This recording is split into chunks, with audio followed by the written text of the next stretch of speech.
Media partner नगर Sahyadri, associated bye Sahyadri publication. Navratri 9 दिवस उपवासासाठी सर्वोत्तम निवड कॅमल सुपरफाईन साबुदाणा 1 किलो आणि अर्धा किलोच्या पॅकमध्ये उपलब्ध।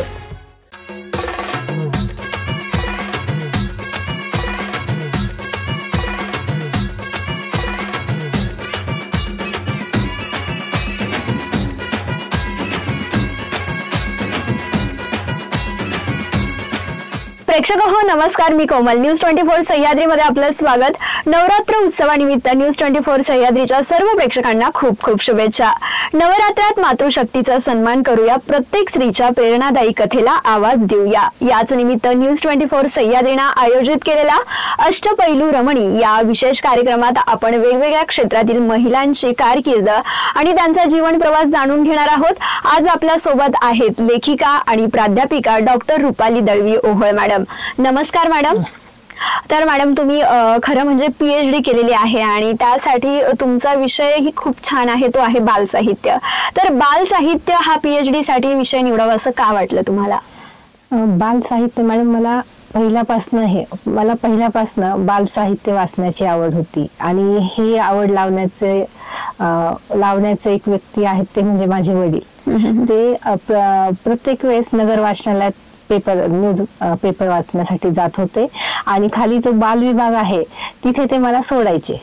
आधी मी ते रंगीत चंपक, चंदा मामा ही ज्या बालपत्रिका आहेत एक खेळ म्हणून पाहायचे, पण नंतर मला ते वाचण्याची सवय लागली। त्याच्यातले जे प्रश्न होते, जे उत्सुकता होती, ते माझ्या बालपणावर त्या बिंबल्या गेल्या आणि जेव्हा मला PhD साठी विषय निवडायची गरज वाटली तेव्हा बाल साहित्य हा एक विषय होऊ शकतो ही कल्पना माझ्या डोक्यात आली। आणि त्याच्यानंतर जेव्हा आपण बाल साहित्याबद्दल बोलतो किंवा विचार करतो तेव्हा असं लक्षात येतं की माझी PhD ही हिंदी विषयातनं झाली। तर हिंदीमध्ये बाल साहित्य जास्त प्रमाणात नाही लिहिलं गेलं की जेवढी त्याची गरज आहे। तर आणि बाल साहित्य लिहिणं ही खरं म्हणजे काळाची गरज आहे, कारण संस्कार हे लहान वयातच होतात आणि लहान मुलांना जे संस्कार आपण लहानपणी देतो त्याचा इम्पॅक्ट जो आहे, त्याचा परिणाम जो आहे तो मनुष्याच्या पूर्ण आयुष्यावर होतो। म्हणून बाल साहित्य लिहिणं हे खूप गरजेचं आहे आणि म्हणून ज्या ताकदीने ते बाल साहित्य लिहिलं गेलं पाहिजे होतं तितकं त्या लिहिलं गेलं नाही असं मला कुठेतरी वाटत होतं। म्हणून तो विषय घेऊन रिसर्च करावं असं मला वाटलं। आणि हे जेव्हा तुम्ही PhD केली तेव्हा त्याच्यानंतर किंवा त्याच्या आधी कोणकोणत्या साहित्याची निर्मिती आपल्याकडून झालेली आहे? मी कविता लिहिते मॅडम, शायरी लिहिते, लघुकथाही लिहिते, बाल उपन्यास, बालकथाही लिहिते। आणि मग यासाठी तुम्ही असं कधी विचार केलात का की एखादं पुस्तक लहान मुलांसाठी करावं किंवा काहीतरी वेगळं करावं? हो मॅडम, माझे 2-3 कथा संग्रह जे आहेत ते बाल साहित्याचे आहेत। हॅलो बप्पा, सोनपरी आणि सिया और राक्षस हे बाल उपन्यास आहे। सिया और राक्षस हे बाल उपन्यास जे आहे ते मी माझ्या मुलीच्या पहिल्या वाढदिवसाला तिला भेट म्हणून लिहिलं। मी विचार केला की आपण वेगळं काहीतरी आई म्हणून काय देऊ शकतो आपल्या मुलीला।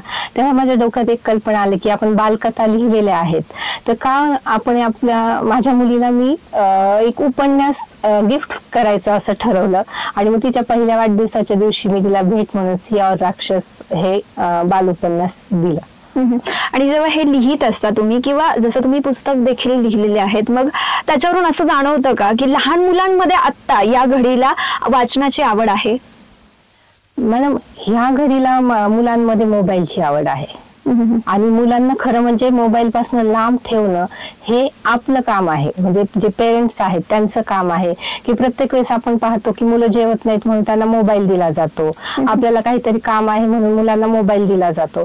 तसं न करता त्यांना ज्यात आवड आहे, जसं की 3-4 वर्षाची मुलं आहेत मग त्यांना कलर बुक्स देणं, कलर करू द्या किंवा ते घरातल्या भिंती वगैरे खराब जरी करत असल्या तरी त्यांना करू द्या, पण त्यांना मोबाईल पासून लांब ठेवा। म्हणजे आपोआप जर त्यांना त्या पुस्तकाची, कलर्सची, कविता ऐकण्याची किंवा ते बाल गीत जे आहेत ते ऐकण्याची सवय लागली तर ते आपोआप पुस्तकाकडे, वाचन संस्कृतीकडे जातील असं मला वाटतं। लहानपणापासूनच एक वाचक आहात तुम्ही, छान वाचक आहात। लहानपणापासूनच वडिलांनी वाचनाची गोडी तुम्हाला लावलेली आहे, पण मग प्राध्यापिका म्हणून सुरुवात कशी झाली? प्राध्यापिका म्हणून मॅडम खरं याचं श्रेय माझ्या आईला जातं. मी कधीच ठरवलं नव्हतं मला प्राध्यापिका व्हायचंय म्हणून. मी म्हणायचे की मी कुठलाही जॉब करेल, एक काहीतरी लक्ष होतं, पण प्राध्यापिका म्हणून मला आवड नव्हती. पण माझ्या आईला वाटायचं की माझ्या लेकीने प्राध्यापकच व्हावं. आणि ही आवड जी आहे ती वाढली ती मी जेव्हा नगर कॉलेजमध्ये ऍडमिशन घेतलं. त्यांचे संस्थापक जे आहेत डॉक्टर भास्कर पांडुरंग हिवाळे सर, त्यांची जीवनी जेव्हा मी वाचली तेव्हा मला वाटलं की नाही, आपल्याला प्राध्यापक व्हायचं आणि हे क्षेत्र खूप सुंदर आहे. खरं म्हणजे PhD झाल्यावरही मला जेव्हा वाटलं, वयाच्या 26व्या वर्षी माझी PhD झाली आणि तेव्हाही मला असं वाटलं की नाही, हे क्षेत्र माझ्यासाठी नाही आहे, तर आपण हे बदलू. पण तेव्हा मी APJ अब्दुल कलाम यांचा इंटरव्ह्यू वाचला. लहान मुलांनी एका प्रश्न केला होता की तुम्हाला जर पुनर्जन्म मिळाला तर तुम्ही काय बनता. तर ते म्हणाले की पुनर्जन्मावर माझा विश्वास नाही. आणि खरं म्हणजे मॅडम माझाही पुनर्जन्मावर विश्वास नाही, पण जर मला मिळालाच तर मी एक शिक्षक होईल. ते वाक्य मला इतकं म्हणजे बदलून गेलं माझं मत की नाही, आज इतके मोठे व्यक्ती जर म्हणतात ते मला शिक्षक व्हायचंय, तर मला वाटत नव्हतं तरी मी ह्या फील्ड मध्ये आले. म्हणजे माझ्या हातातनं खरंच काहीतरी वेगळं काम होणार असेल म्हणून मी ह्या फील्ड मध्ये आले. आणि विशेष सांगते इथे की माझी PhD ची डिग्री जी आहे तीही मला APJ अब्दुल कलाम यांच्या हस्ते मिळाली. अरे वा, म्हणजे आपण ते म्हणतो ना की शिक्षक हे प्रत्येक पेशा घडवत असतो. डॉक्टर असो किंवा पोलीस असो, हे शिक्षकाच्या हाताखालूनच घडलेले असतात. म्हणून शिक्षक हा जो पेशा आहे तो खरंच नेहमी सर्वश्रेष्ठ असणार आहे. आणि मॅडम, जेव्हा हे काम करताय एक लेखिका म्हणून किंवा एक प्राध्यापिका म्हणून, तुम्ही समाजात वावरत असताना, काम करत असताना एक महिला म्हणून काही अडचणी आल्या का? मॅडम, महिला म्हणून अडचणी म्हणजे खूप अशा नाही आल्या, कारण समाज बदललाय, जग बदललाय. महिलांना सगळीकडे आदराचं स्थान दिलं जातं, त्यांना सपोर्ट केला जातो. आणि खरं म्हणजे मला पहिल्यापासून घरातनंही सपोर्ट होता, आई वडिलांचा, भावाचा. माझा भाऊ माझ्यापेक्षा लहान असून तुम लढो हम तुम्हारे पीछे अशी त्याची एक भूमिका होती. त्याच्यामुळे मला प्रत्येक वेळेस पाठिंबा मिळाला. लग्नानंतरही माझ्या मिस्टरांचा मला खूप सपोर्ट आहे. त्याच्यामुळे मी प्रत्येक गोष्ट करू शकते. आज माझ्या छोट्या मुली आहेत, एक 3 वर्षाची आहे, 5 वर्षाची आहे, तरी मी निश्चित माझ्या करिअरकडे व्यवस्थितरित्या लक्ष देऊ शकते, कारण माझ्या पाठीमागे माझे मिस्टर, माझा जो सगळा परिवार आहे त्याच्यामुळे. नक्कीच. आणि मॅडम, लेखक जो आहे ना, तो त्याचा दृष्टिकोन खूप वेगळा असतो. म्हणजे इतर लोक जे बघू शकत नाहीत ना, तो लेखक बघू शकतो. तर लेखक म्हणून तुम्ही समाजाकडे बघत असताना काय वेगळेपण जाणवतं? मॅडम, लेखक म्हणून जेव्हा पाहते मी, तर कुठेतरी वाटतं की समाजाची जी संवेदना आहे, संवेदनशीलता, ती कमी झाली आहे.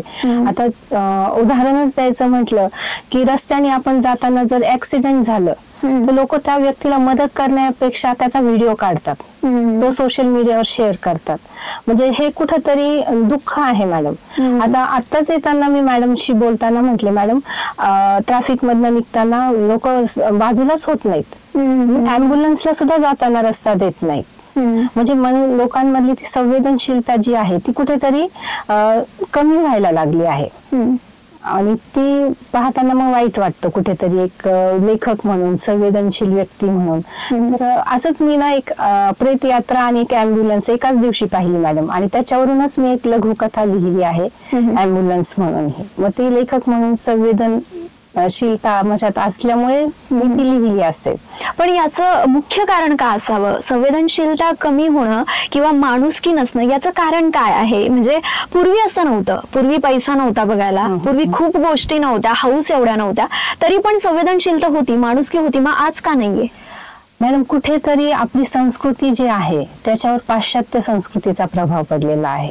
पैसा, करिअर याच्या पाठीमागे लोक जे आहेत ना, ते कुटुंबापासनं, माणसांपासनं लांब होत चालली आहेत. एक त्याच्या पाठीमागचं कारण. आणि सोशल मीडियाने जे आहे ते लोकांना खूप प्रभावित केलेलं आहे, की त्यांना म्हणजे एका घरात राहून सुद्धा आई वडील किंवा मुलगा एकत्र न बोलता व्हॉट्सअपवर मेसेज करताना आपण पाहतो. मग ते जे बांधिलकी जे आहे, जे लहानपणापासून जो बॉन्ड आपण म्हणतो, तो कुठेतरी कमी झालाय. त्याच्यामुळे ही संवेदनशीलता कमी झाली असं मला वाटतं. तर आज मॅडम, जाता जाता तुम्ही आपल्या महिला भगिनींना काय संदेश द्याल?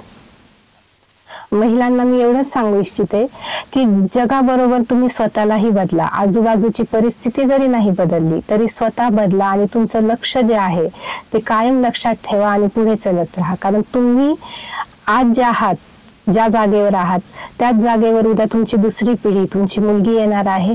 त्याच्यासाठी तुम्ही एक आदर्श म्हणून जगा. नक्कीच.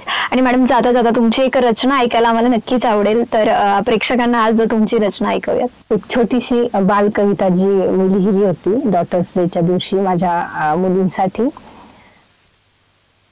मेरी प्यारी प्यारी गुड़िया, एक है सिया एक है रिया, दोनों करती है शैतानिया, पर मम्मा की प्यारी परिया.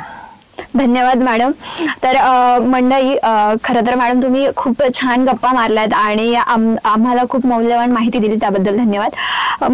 प्रेक्षक हो, आताच आपण मॅडमशी गप्पा मारल्या. डॉक्टर रुपाली दळवी ओहळ मॅडम सोबत गप्पा मारल्या. त्यांची सगळी कारकीर्द, त्यांचा जीवन प्रवास जाणून घेतलेला आहे.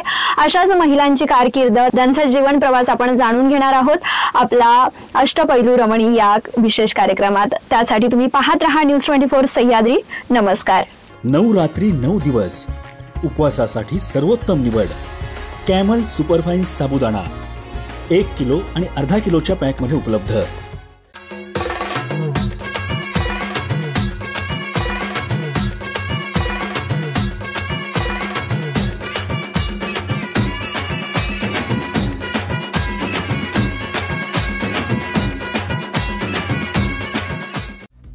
Media partner Nagar Sahyadri, associated by Sahyadri Publications.